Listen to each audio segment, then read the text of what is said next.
What's going on, YouTube? It's your boy Jet, and I am back in the mix. Alright, so there is a certain dynamic in this game, and before I get to that talking point, we're gonna go into Anakin, because I'm still trying to put this map in its own, category in terms of, like combat, hiding, ambush, all that kind of stuff. But like I said, there's a certain dynamic in this game. You got the people who walk or run everywhere because speed, and then you got the other people like me who crouch, take things stealthily, and each side has their own advantage. For the people who run and or walk, they get easier access to loot because they're quicker. If they run across anybody, haha, pun intended. If they run across anybody, then they're usually the first one to get the first shot off. But on the flip side, for the people who, for the people who who crouch walk, they are more likely to hear the person running because the person running can only hear their footsteps because running creates really loud audio cues. And for the people who are crouching, they are more likely the ones to set up an ambush because they will see and or hear the person running towards them. So me coming up in this game, I've gotten ambushed so many times and lost so much stuff to where I realized it's best for me, like I said, for me, if I were to crouch, be stealthy, be stealthful, be careful, and buy a pair of headphones to listen for everybody. Because everybody in this game likes to walk for some reason. Nothing against them, do you? I mean, hey, if you're the kind of person who can bring out an LMG and wipe a whole lobby out, good for you. You know, power to you. But I'm gonna sit back and watch you do it and enjoy you doing that feat. Because I'll just be like, I wish I could do that, but I can't do that. That's not my playstyle. So in this video, I'm going to show you my playstyle. On this map, Annekin, we spawn at the lighthouse. And for some reason, this game does not do a very good job of spawning me at different places. But, I mean, hey, you just gotta live with it. At least now I know, I get a good handle on where all the spawn locations are. First things first, I'm going to move the airdrop, because moving the airdrop also tells you where the airdrop is going to land. And, I might go for it. You never know. So, next move, loot this house and see what's in it. Check my surroundings. And, yep, that's a person right there. Now, I'm going to err on the side of caution and assume that he spotted me. Because I was running over there, and, I'm gonna get into the other point later. I won't talk about it right now, but I'm going to assume that this guy spotted me. So I am going to go into caution mode and be real stealthful.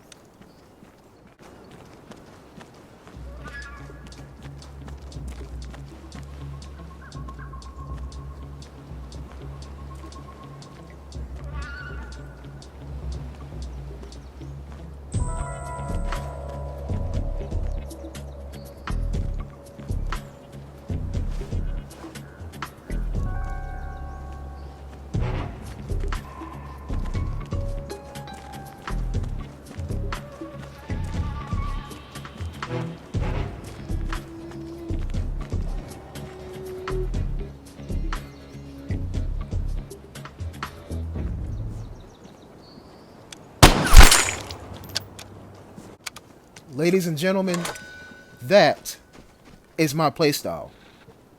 If I were to be walking in that house, knowing that that guy is coming to this location, I would have been a dead man. Here's my thought process throughout that entire thing. And no, don't worry, I'm not going to show you like a slow motion kind of thing. He had two hands on a gun. I get paranoid out here, but don't worry about that. He had two hands on a gun, which means he means business.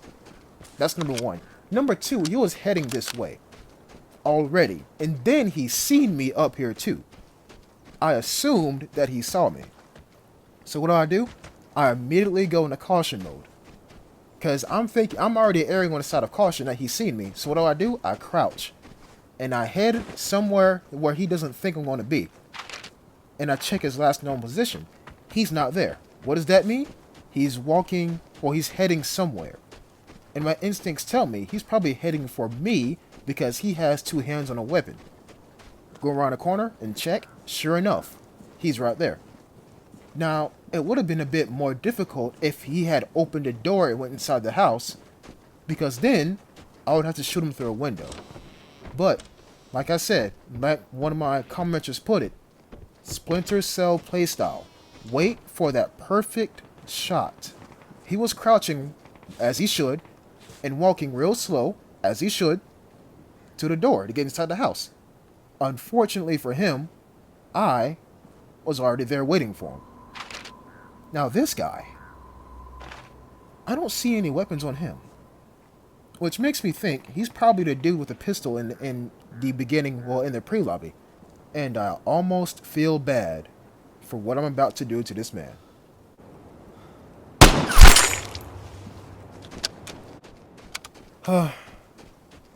You know, sometimes I wish that I could trust people in this game.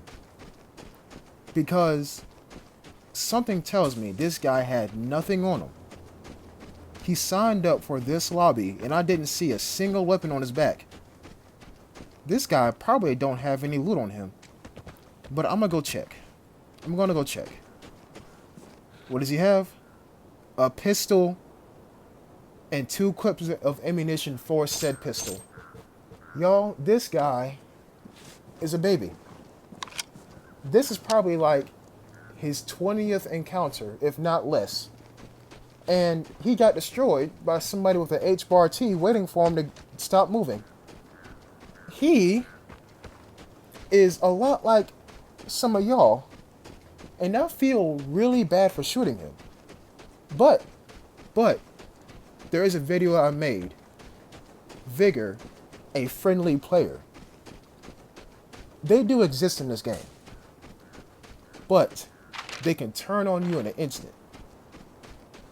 There is no obligation for anybody to be your friend in the midst of an encounter. Especially if they have a pistol and they just started a game. And you walk up to them and you say, hey. And then they say, hey, back. You know, y'all become buddy-buddy or whatever. Loot a couple of stuff. And y'all both head for the same exit. And then you get killed. You're like, yo, what just happened? And it's your quote-unquote buddy with a pistol who's been following you around this entire game. I can't take that risk. So, I feel bad. Because me shooting him just now, I thought about it. I'm like, those are my subscribers. But, not to, say like, oh, I'm better than everybody. No, I'm actually, like, mediocre. I can't handle being double teamed. That's how bad I am.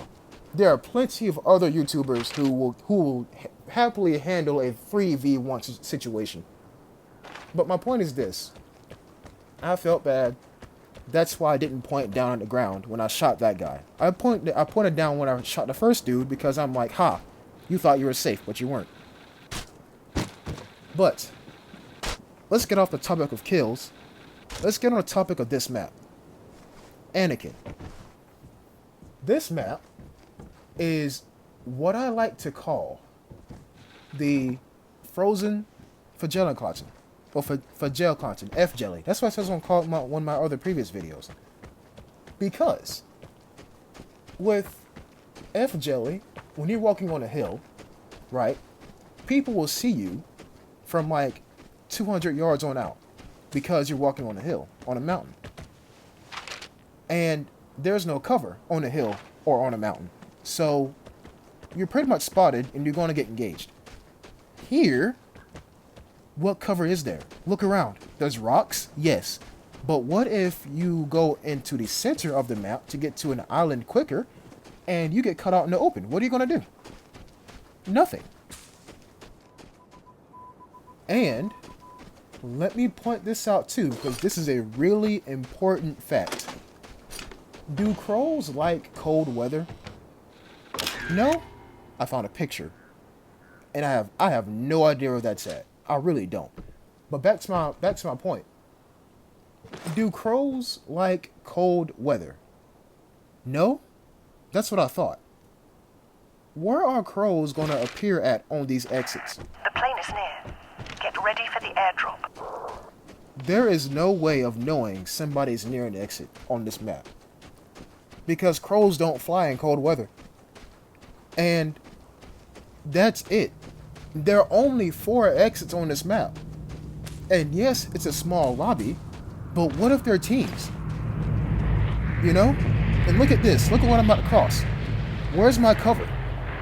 There is none, except for like 2 icebergs. And, get this. This is why I call it the frozen Magellan content. If you're walking down a hill, you are really easily spotted. And on this map, if you're walking down an iceberg, you are definitely easily spotted because you're walking against white.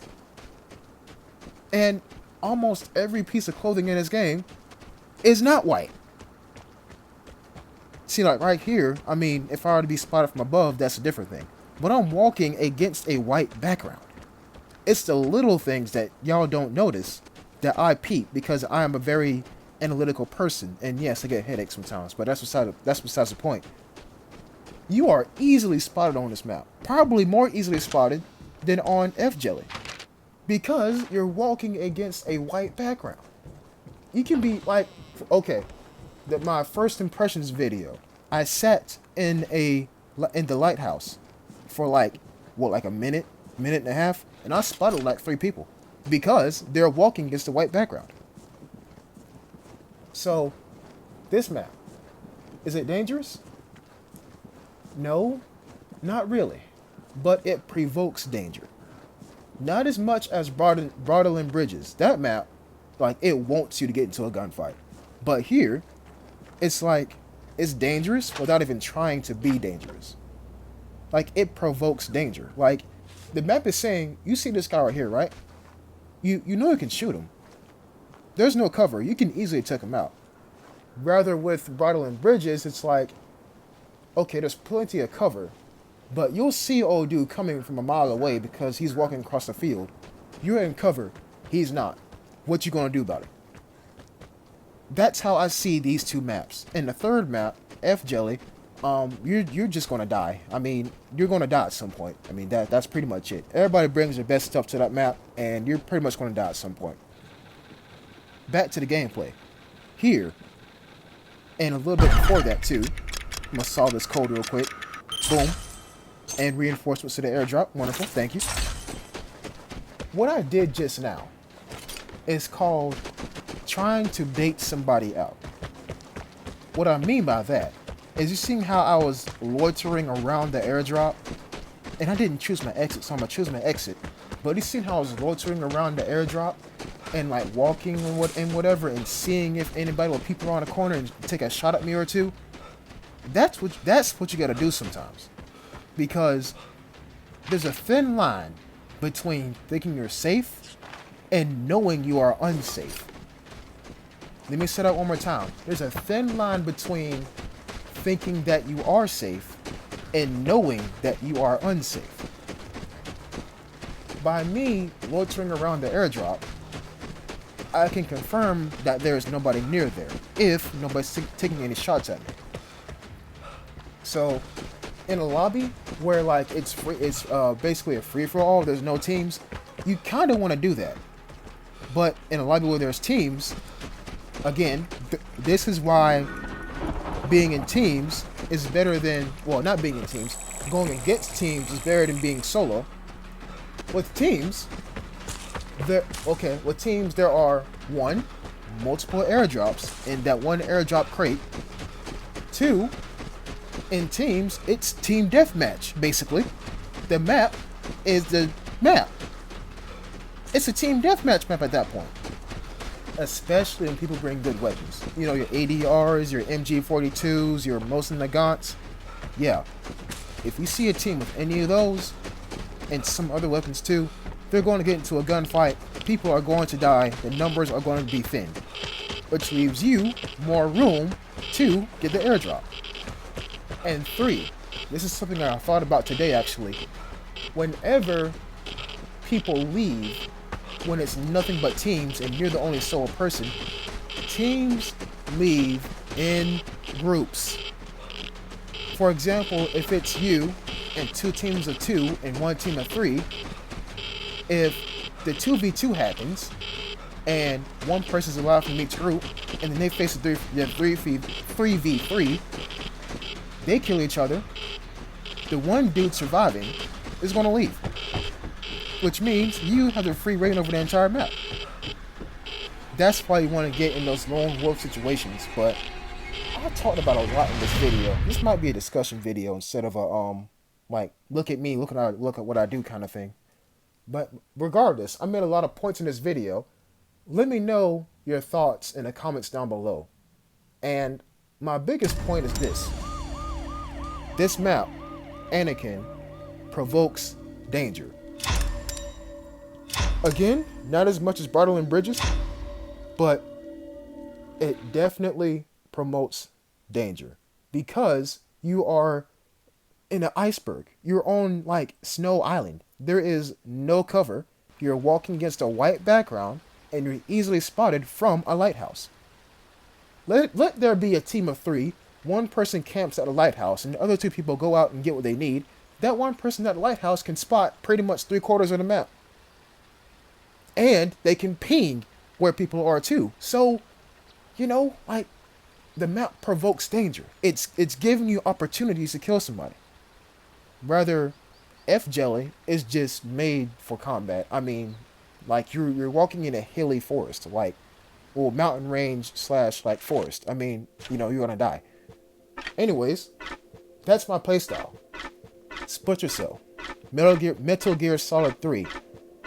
Wait, be stealthy, take one shot, and don't think twice. I hope you enjoyed this video. Please subscribe if you are new, and I will catch you in the next episode. Until next time, peace.